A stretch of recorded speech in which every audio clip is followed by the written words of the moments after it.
All right, welcome everyone. Welcome to an introduction to commodities trading with myself, Gary Burton. My background, for those that don't know me, hold the diploma in technical analysis and the certification through IFTA.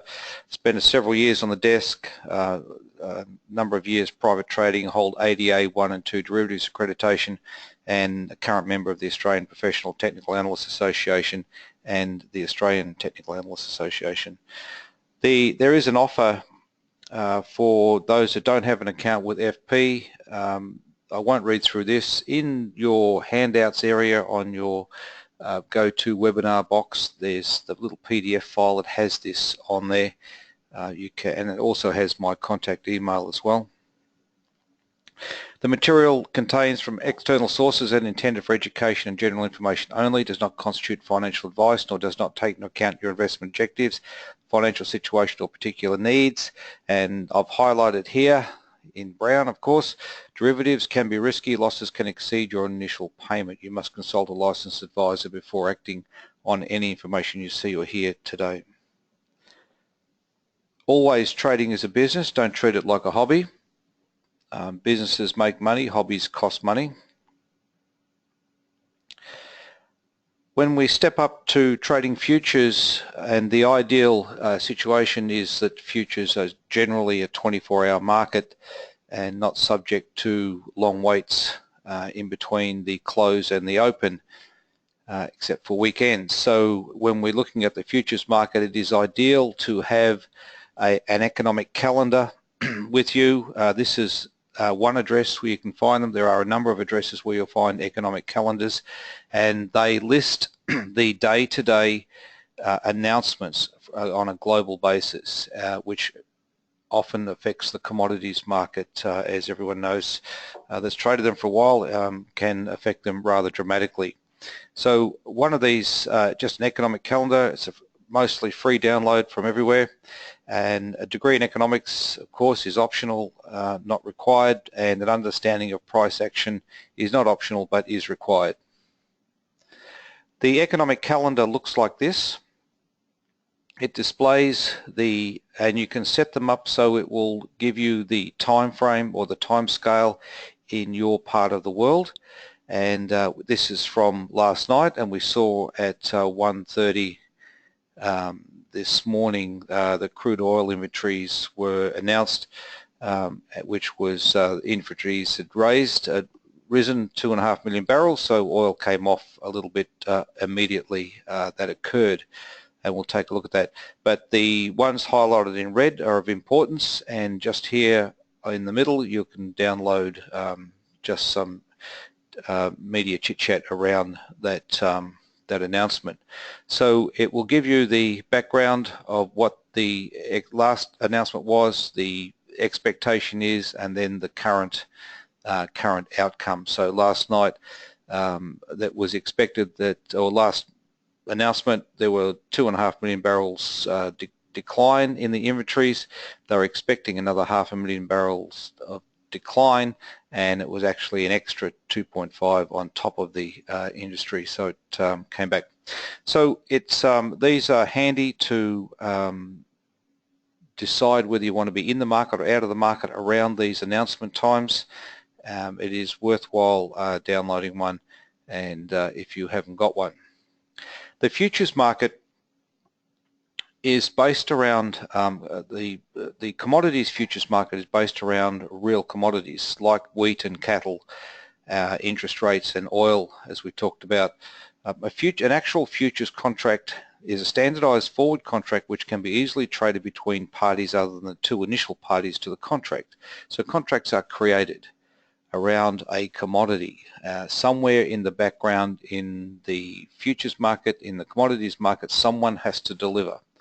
So the parties initially agree to buy and sell an asset for a price agreed upon today, the forward price, with delivery and payment occurring at a future point, the delivery date.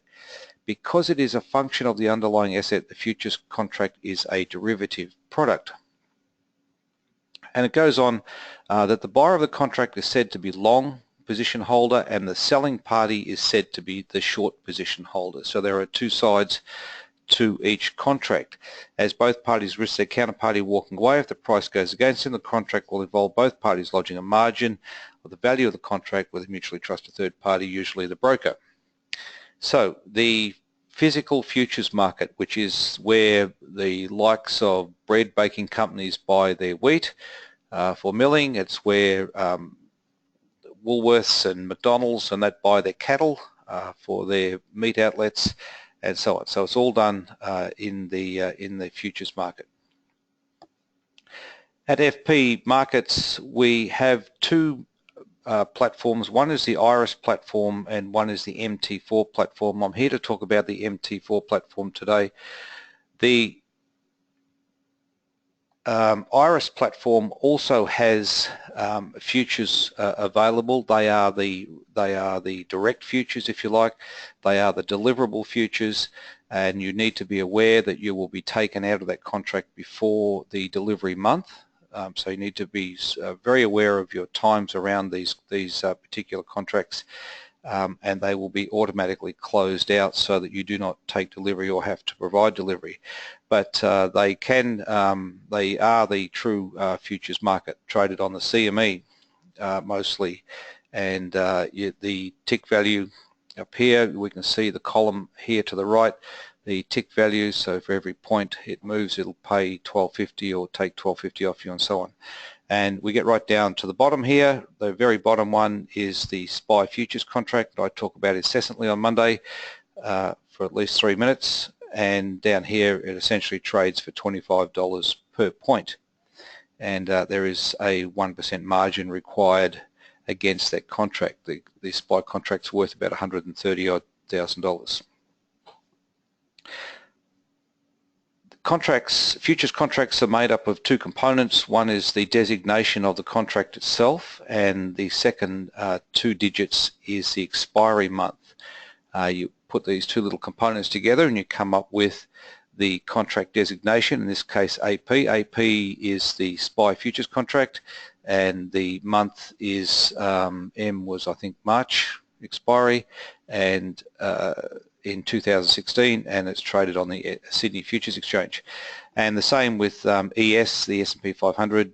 Again, it contains the code of the underlying market and the expiry month, and put them together, and then with the exchange. So that's the designation on IRIS itself. When you get into the order box on IRIS, we're looking at potential order here, setting up a buy order here on the S&P 500 on the mini contract. Inside that order box, you really do need to ensure that you have the correct details in there.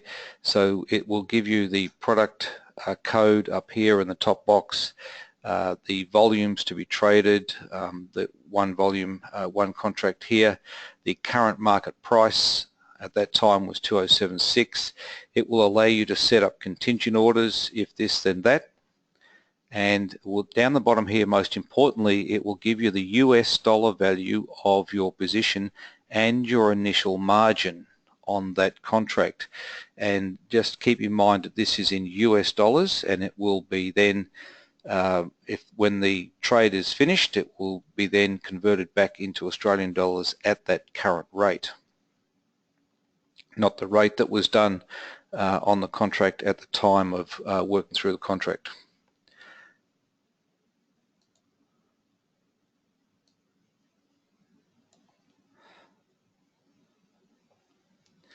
So as I mentioned, the most important part of trading direct futures is to know the expiry month.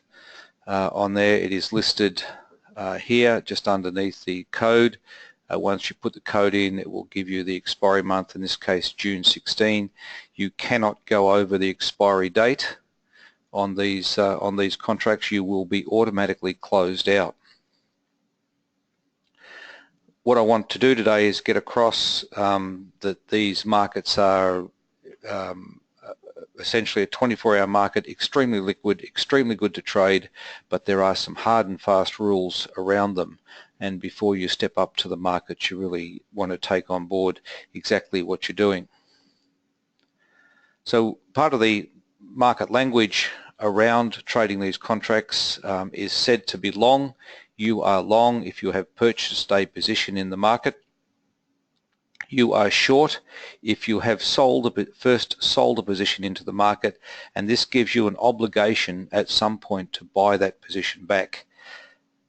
This is one of the very good things about commodities, essentially long, short, same as most stocks, but you can trade them long, you can trade them short, depending on your view of the market. Open position means that you have a position in the market. Any position in the market, long or short, is called an open position. It means you have risk on the table. The traded value, of course, is the total amount of the open position or positions, each position I should say, and the margin is a percentage of the trade value to hold leveraged positions open. These are mostly leveraged positions. Where can I get the futures codes for IRIS? They are on the FP Markets platform under CFD Futures, I think.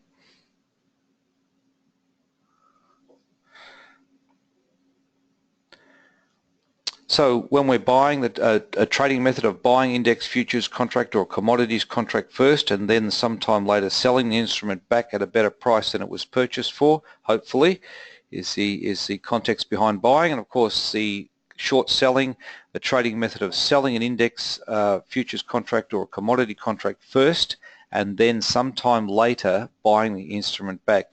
Intention is at a cheaper price than it was sold for. So you sell something for a high price, try and buy it back at a lesser price and keep the difference between the two. So when we look at an index future, for example, and there's a question here about currency risk, hedging for currency risk. Short answer is no, I won't be talking about it. You would really be looking at a position in an opposite currency, US dollar index, something like that, against a US dollar position, against a front currency position. Won't go there today. When you buy an index future, for example, if you have a portfolio of stocks that are around about $100,000, I've used in this example, made up of the top 100 stocks, market rises by 8%, your new portfolio is around $108,000. Pretty straightforward. In the futures side of the market, if you are expecting the market to rise, you can buy one SPY contract, and the contract covers about $130,000 worth of exposure. If the market rises by 8%, the futures contract rises 8% in line with the market in a perfect world, and the SPY contract trades at $25 per point. And so a 416 point move times $25 would give you a profit of $10,400 in a perfect world, and then you simply sell the contract back to close your risk. So it's a buy-sell arrangement.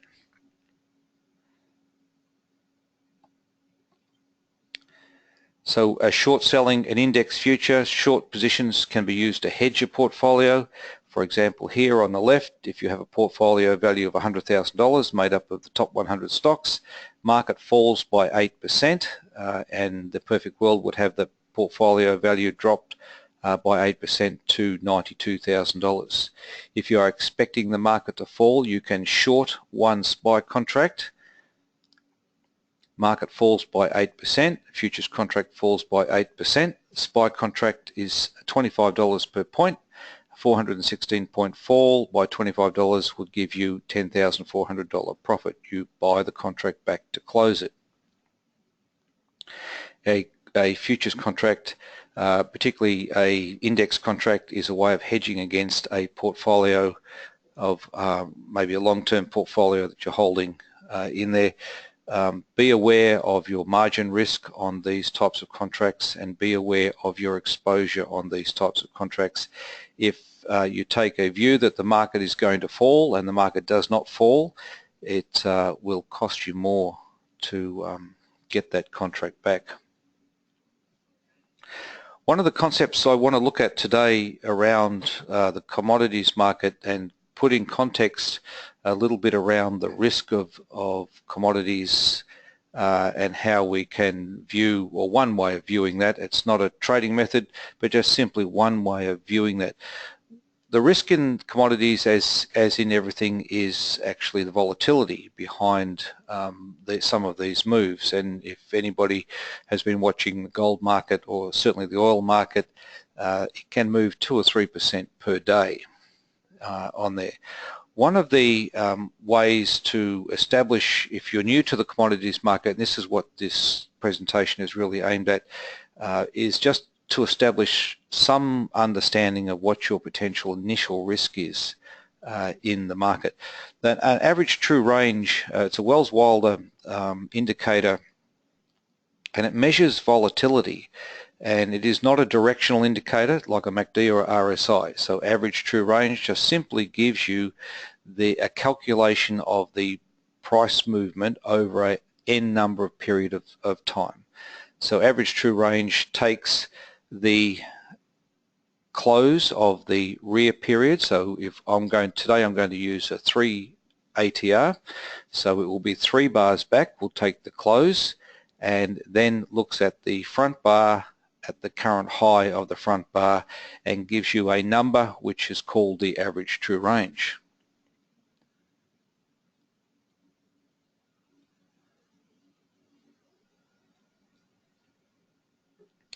Let me go back. There's a question here. Is a calculator to calculate the position size, margins, and commission and risks applied also? The calculator is often in the Iris platform. The calculator is done on the order book. It will tell you what your margin is along the way. It is your business to understand what your brokerage. So I'm going to go across this just as we get to the end today, but it is your business to understand what the brokerage is per contract or per size of position, that type of thing. Where I'm getting to today is the MT4 platform, which essentially doesn't carry any commission along the way. ATR is a measure of volatility. It measures n number of bars back, whatever you set it to, the closing price, and measures the front bar, the current high price, and if the front bar is lower than the bar n numbers of bar back, it will measure the low price on there, and an inside bar will measure the high price.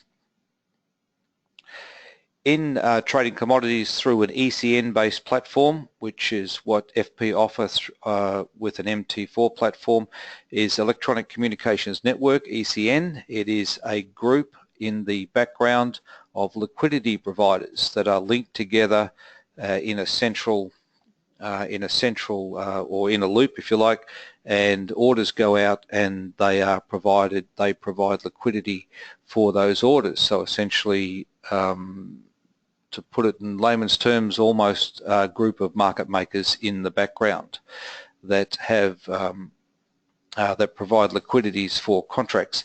So we're looking today at trading commodities via the MT4 platform. It allows the client to trade smaller than the market from as little as 0.01 lots.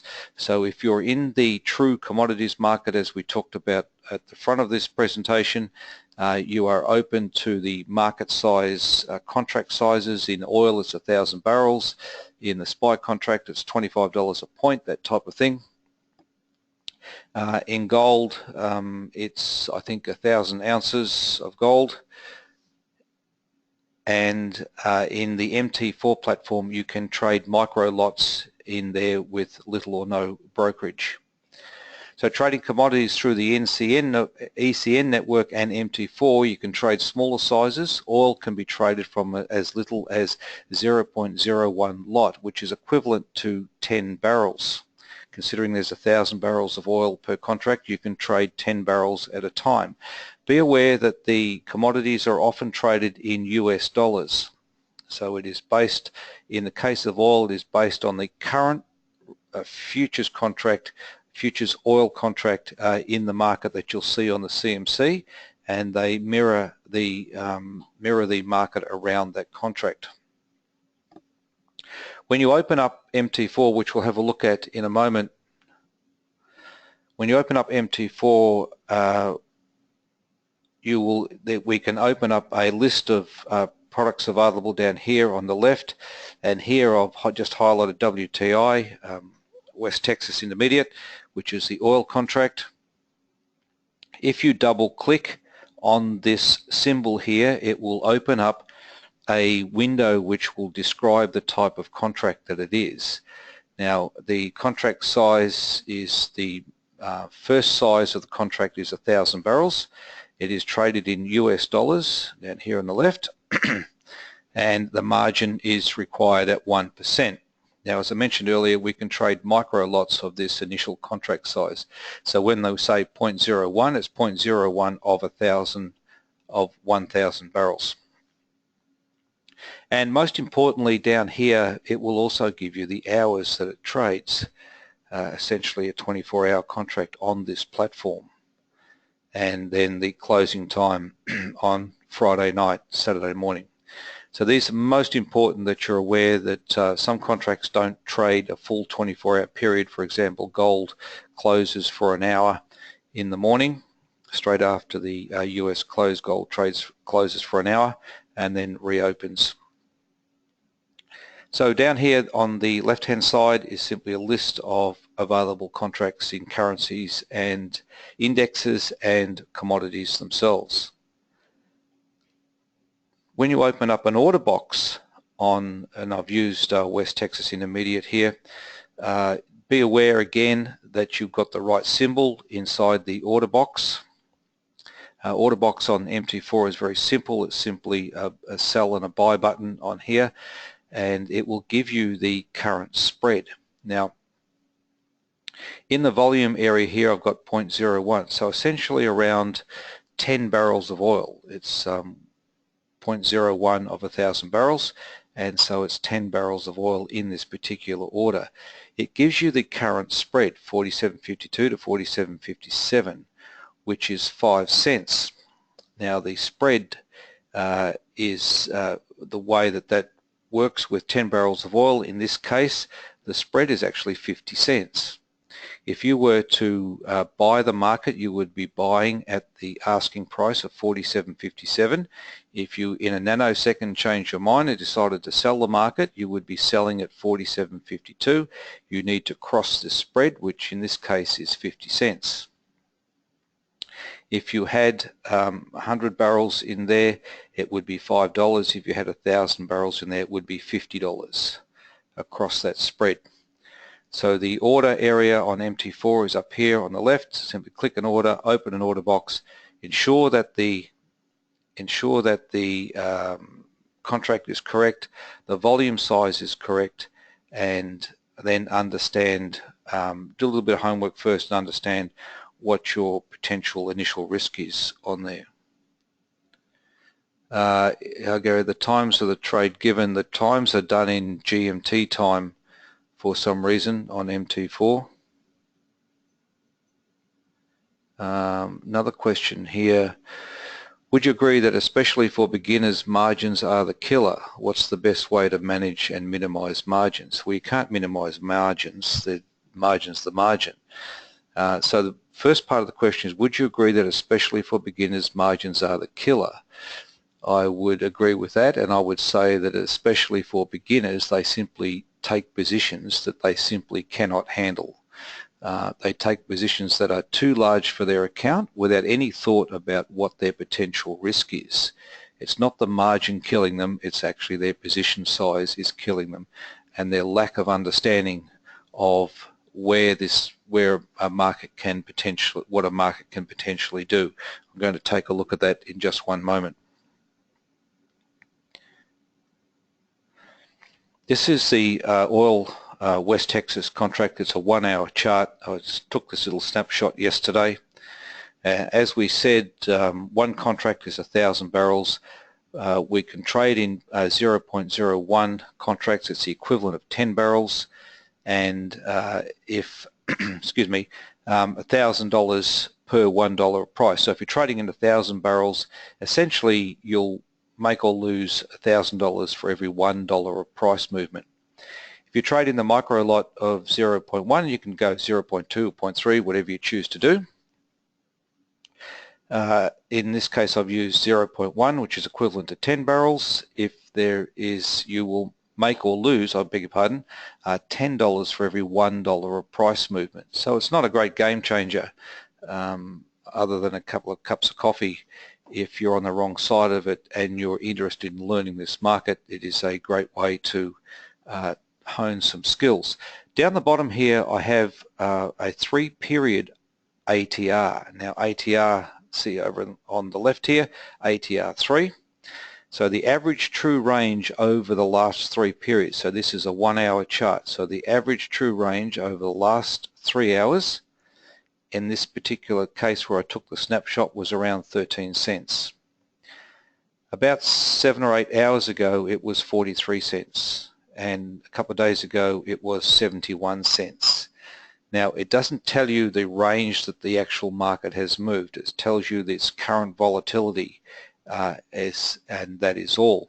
We can see on this chart up here that the market at the high here around the $49 mark fell back to $46 over a period of about 20 hours to 25 hours.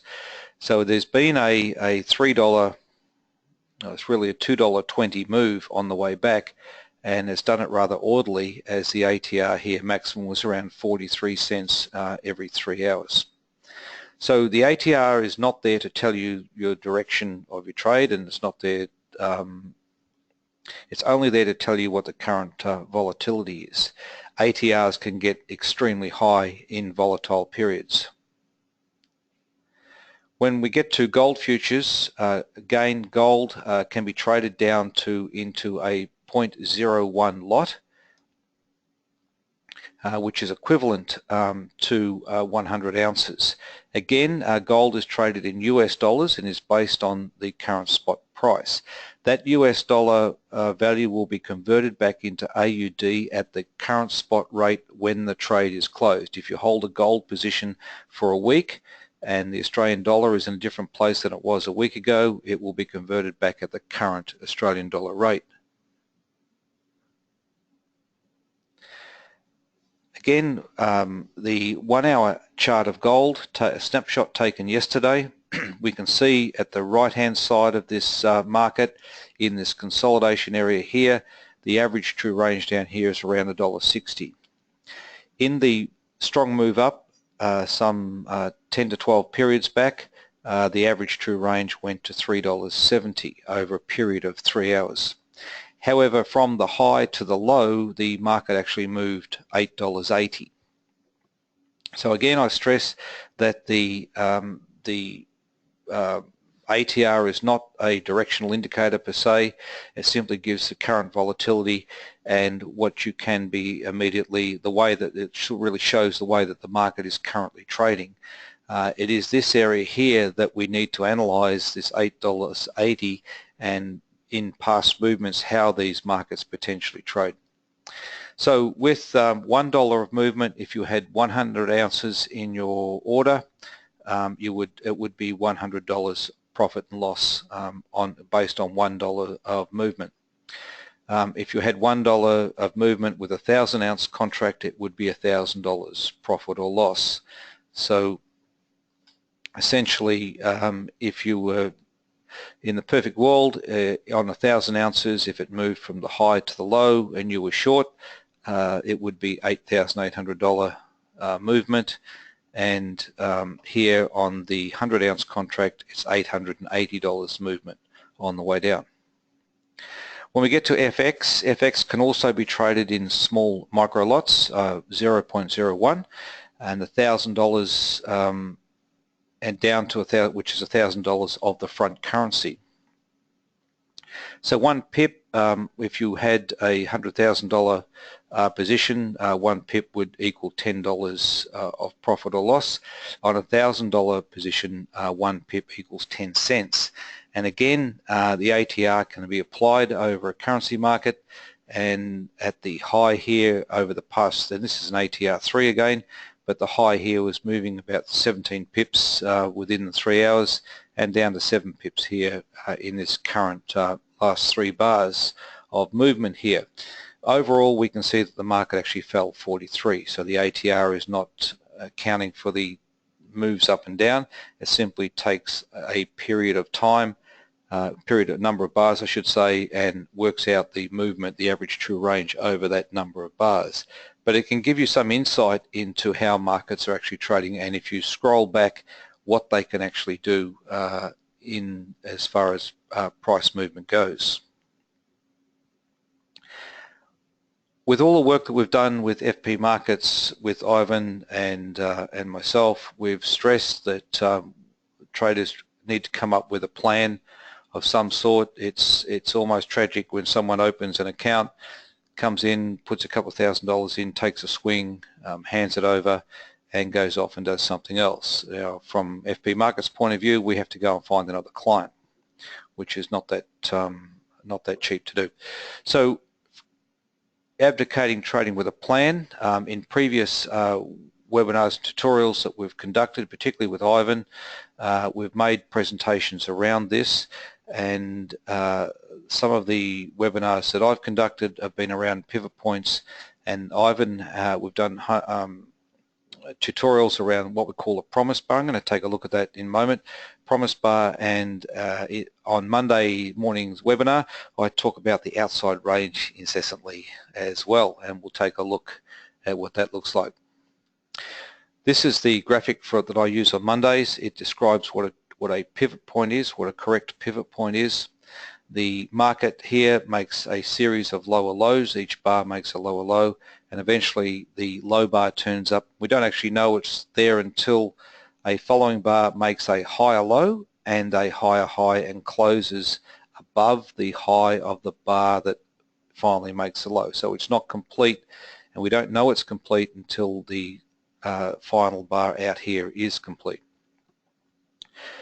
The top pivot point is described as the market moving up, making higher highs until the high is made, and then a following bar comes in and makes a lower high compared to the previous bar and a lower low and closes below the low of the bar that makes the high. We talked about promise bars in a number of tutorials and webinars. A promise bar, this is from Ivan. A promise bar is simply a bar with a larger range than the previous bar, black or white, red or green. On the left here, the previous bar here has made a low and a high. It's got nothing to do with the body, it's got everything to do with the range only. So from the low to the high has made a range, and the following bar, just by observation here, has a larger range and has a higher low and a higher high, is referred to as a promise bar. Those that were involved with the tutorials around trade plan building would have been involved with the homework around this. Again, here with the bar that makes the high, a bar that makes a high and a low, and in this example a following bar has a larger range with a lower high and a lower low, it also becomes a promise bar. So how can we use this information? We've got two pieces of information, a pivot point and a promise bar on there, and this is really the essence of what I do want to get across today. Is if you are interested in the commodities market, I encourage you to do some work around at least getting some form of trading plan together and some understanding of market price action. Statistics can be developed around the observation of price, and statistics here on the left, statistics, not this sort of statistics, this is for other things. These types of statistics, really simple 1, 2, 3 types of statistics can be built around price action and to give you an understanding of how markets trade and what they are capable of. Often we come up with a trading idea, oh well I'll do this and I'll do this, go into the market and find out it doesn't work. And a very simple bit of pencil paperwork prior to that will prove out whether something actually works or not in the meantime. In this chart here, this is the West Texas, I've just used an oil chart here. This is the current West Texas, it's a daily chart on here. Where I have the ticks, where the little ticks are, are essentially where the pivot points come in. So down here we have a pivot point. The white bar has made the low. Let me see if I can get my pen out here. So in here, this bar here has made a low and has a higher low either side of it. It is completed, this pivot point, this actual pivot point is completed here. When this bar closes, that pivot point is now complete. We can see in this example that the following bar followed on for one bar. There was one bar that made a higher high and closed up through here. The market then went on to produce an outside period and a higher high with a lower high prior to that, and the following bar after that produced a lower high. So we have a pivot formed here, unfulfilled or uncompleted, as the closing price has not closed below the low and did not close below the low until the following bar and was complete here. It followed through for one bar. And in the meantime, that bar itself actually formed its own pivot again as price action came forward. So again, the market made a low in here. The following bar closed higher with a higher low and formed a pivot on which was complete on this first bar, and the following bar followed through for one bar, which again formed a pivot again, which was not complete until the closing price down through here, which did not follow through for one bar. Market rallied up the next bar, next day, again the following day traded higher, then traded lower, formed its own pivot again, and followed through two bars later. So the idea of pivots in this area up here is starting to look a little shaky. And so we work through the chart. Pivot point in here, another one in here, another one in here, another one in here, and another one here, of course, and one at the base, and as the market fell through. Now, we don't know each time that the market forms a pivot whether it's actually going to follow on or not. The one that formed up here followed on for entry in this area here. Lower high, lower low, lower high, lower low, lower high, lower low, lower high, lower low, lower high, lower low, outside period, and with a trailing stop would be stopped out. One of the interesting things about the market, of course, as everyone knows, is we just don't know where it's going to go. What you can do with this is take a very simple graph like this, work through your charts exactly like this with pencil and a pen. Print the chart out, about 40-50 bars per chart, work through it, mark off all of the pivots in this case, and see how many times they followed through. First bar, so down the bottom here I've got pivot. First bar, yes, it followed through. Second bar, yes. Third bar, yes. So I'm working off this area up through here. And the second pivot that was formed in here on the buy side followed through for 3 bars, and currently there is a pivot at the top here that was completed here on this bar. This was the bar that completed it, this guy here, and so far is the position would be open, and so far in profit or loss. If you work through some very, very simple statistics, very, very simple observation of price in there, you will, the first observation you will find is a lot of trading ideas don't actually work. There is a myriad of trading ideas on this chart. One of them, as I mentioned earlier, let me go back, is the promise bar, the larger range bar. And as Ivan would describe to you, promise bar is something that has a high percentage of follow through, and I think the numbers work up around 75% follow through after a promise bar. So when we get and it needs the promise, just let me go back again, the promise bar is very strict. It needs to have the higher low and the higher high than the previous bar. So an outside bar, that type of thing, is not a promise bar. So we find examples in here that and I'm working just here, the low that was made pivot point had a very large range with a higher low, higher high. It was a larger range than the previous bar, and it simply didn't follow through.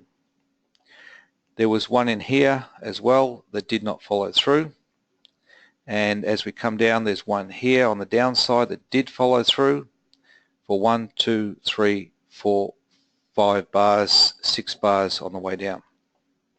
And again, you can work through the promise bars and work out whether when one shows up, does it actually follow through? How often does it follow through? Does it pay off if I take a position at the end of that bar, and where does it go? Or do I place an order there, and if the market picks me up at some stage, then it's a follow through from the promise bar. You can build statistics around that type of information and give you at least the beginnings of a trading plan. Okay, so as I mentioned, there's a little handout in the box you've got there. FP Markets have an offer for anyone that doesn't have an account.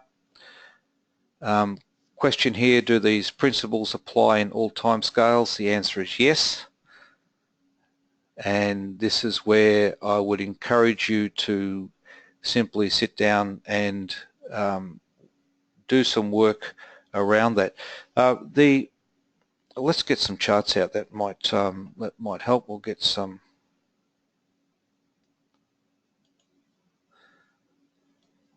See if we can get.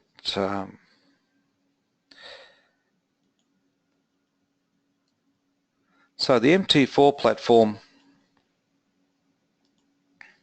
Oops. The MT4 platform, this is the area that I was describing. Let me get that off there in case we end up buying something or selling something. The MT4 platform, down here we have a list of symbols that are available to trade, and we can simply, this is West Texas, if we went to, for example, gold, I'll bring that in. Let me open this out. So we have a daily chart of gold at the moment. We can see, sorry, let me get out there. There we go.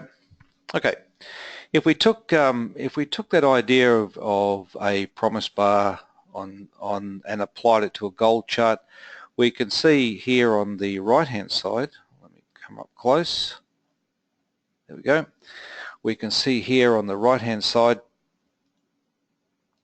on this bar here is a larger bar than the previous bar, has a lower high, lower low, and the market followed through on the next bar. May have stopped you out here.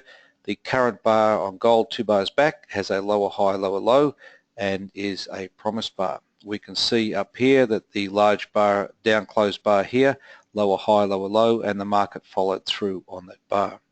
We can see here on the left-hand side, the market has made a small range bar here. The following bar was a promise bar, higher low, higher high in this case, and certainly followed through on the way through. Some statistics can be built around this. Some statistics can be built around the outcome of this type of price action. For those that have been sitting on these webinars for a little while, know that I keep a spreadsheet of inside period. This is the gold market still, of inside periods in gold. So an inside period is, let me get my little highlighter out. This is an inside period here.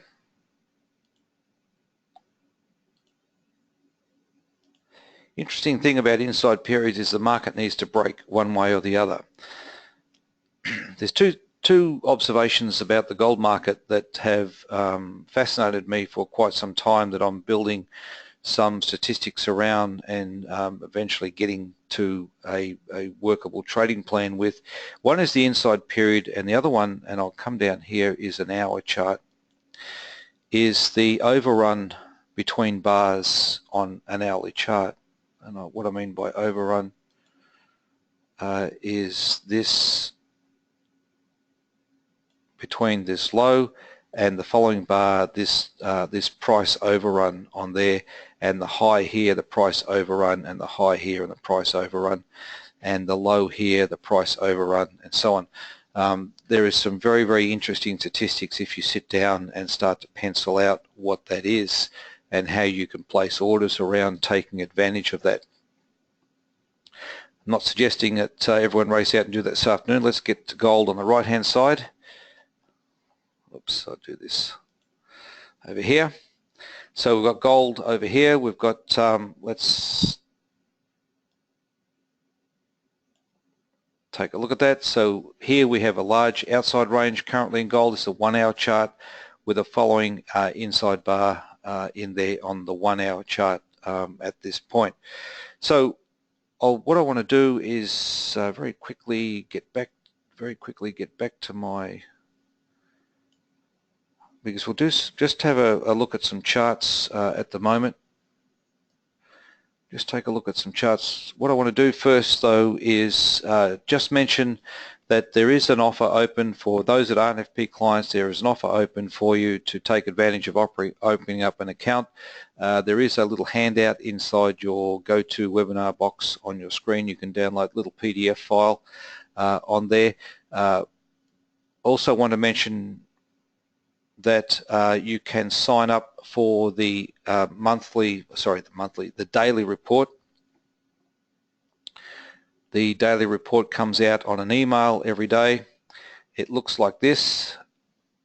Make some comments about the market, some commentary around the Australian market, the global market. This is today's one, and hopefully will take me to the report.